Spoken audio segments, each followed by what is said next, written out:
Un temps très important de l'évaluation concerne le dépistage des troubles du comportement alimentaire.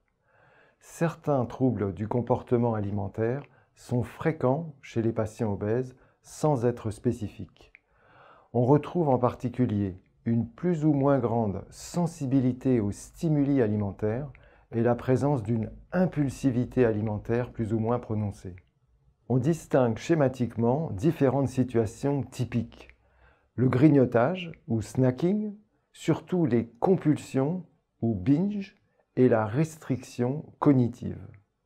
On peut noter que la boulimie vraie est rare chez les sujets obèses, car elle s'accompagne de stratégies de contrôle du poids, avec en particulier des vomissements après une grande crise d'hyperphagie.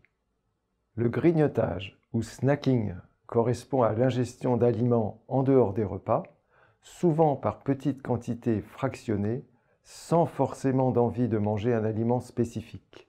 La différence avec les collations n'est pas toujours évidente.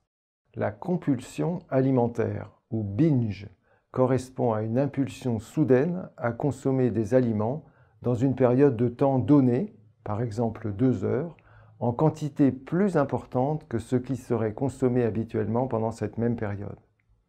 Ces crises comprennent une sensation de perte de contrôle, c'est-à-dire le sentiment de ne pas pouvoir s'arrêter de manger. Les épisodes de binge sont aussi souvent suivis d'un sentiment de culpabilité ou d'anxiété. Le binge eating disorder, ou BED en anglais, correspond à des épisodes de binge répétés au moins une fois par semaine pendant 3 mois.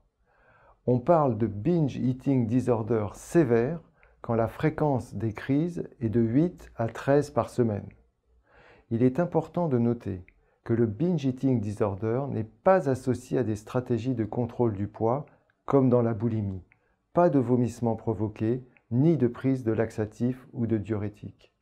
Une autre situation, le night eating syndrome, correspond à la prise répétée et fréquente d'aliments après réveil nocturne.